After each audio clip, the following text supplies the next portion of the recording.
मैं कोलकाता गुड़नगर से हूँ। मेरा नाम जयंती है। मेरा एक क्वेश्चन है कि लहसुन प्याज शाकाहारी है, इनका उपयोगिता भी बहुत है, लेकिन इनको यूज करने में बुरी बात क्या है? जी देखो, जैसे मैंने पिछली कड़ी में कहा था कि अन्न का मन पर बहुत गहरा प्रभाव है।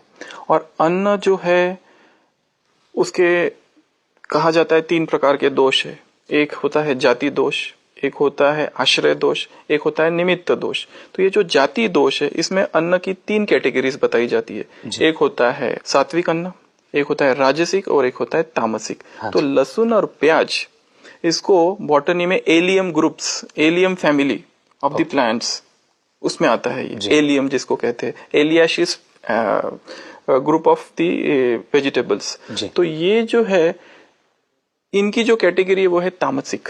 अभी जितने भी तामसिक अन्न है, जैसे ही हम ये तामसिक अन्न का सेवन करते हैं हमारे अंदर उसी तरह के भाव उत्पन्न होते हैं। राजसिक और तामसिक तरह के जो भाव है जिसमें क्रोध है, एग्रेशन है, या फिर बहुत ही आलस्य है, प्रमाद है, निद्रा है, ये इस तरह के निगेटिव फीलिंग्स हमारे अंदर आती है, निगेटिव एनर्जी हमारे अंदर एंट्री करती है।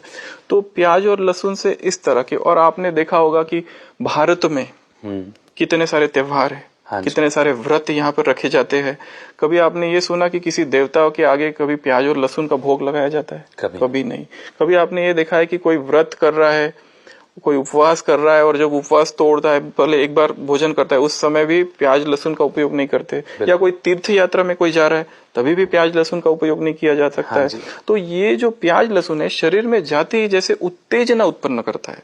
यहाँ हमारा लक्ष्य है राजयोग, जिससे कि हम आत्मा का शुद्धिकरण कर रहे हैं, जिसमें कि हम अपने विकारों को शांत कर रहे हैं, अपने चित्त को शांत कर रहे हैं।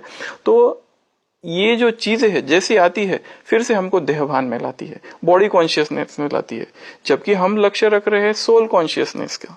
तो ये जो बातें हैं हमारे मन में ऐसे उद्विग्न, हमारे चित्त को उद्विग्न करती है, एजिटेटेड करती है, एग्रेशन लाती है।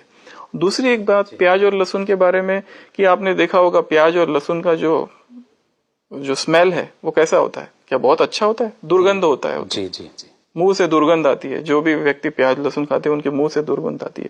अच्छा, ये तो हो गया आध्यात्मिकता की रीति से। अगर आप मेडिकल पॉइंट ऑफ व्यू की बात कर रहे हैं तो एक रिसर्च, काफी रिसर्च हुआ है आजकल। आप तो ये भी जानते हो कि मेडिकल तो कहता है ये बहुत अच्छा है। हाँ जी, आप कहीं इसके आर्टिकल्स भी आते हैं, परंतु हाल ही में बहुत सारे संशोधन हुआ है। उन्होंने ये भी देखा है कि ये अब तक की जो रिसर्च हुई है जो कहता है कि भाई गार्लिक हार्ट के लिए बहुत अच्छा है, ये अभी भी पूरा कंक्लूसिव नहीं है। ओके, अभी भी बहुत रिसर्च इसमें बाकी है।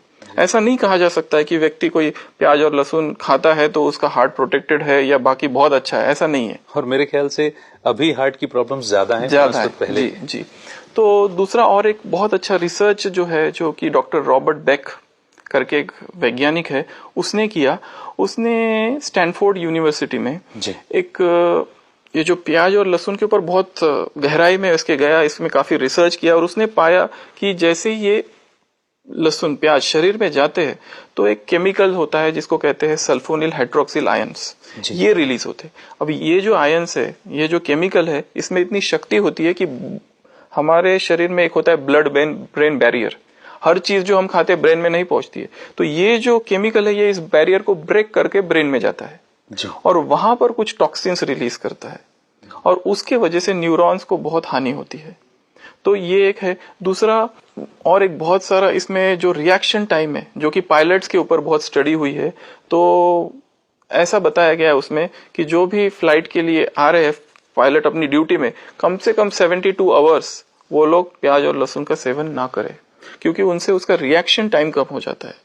तो अभी बहुत सारी इस तरह की रिसर्च और भी आ रही है कि जो हमको बताती है भाई, ये जैसे होम्योपैथी और इसमें भी कहा जाता है कि ये जो प्याज और लहसुन है उसमें सल्फर की मात्रा बहुत होती है, लैटेक्स की मात्रा बहुत होती है, जिसमें शरीर में बहुत सारे जैसे कि बीमारियां उत्पन्न हो सकती है। जी जी।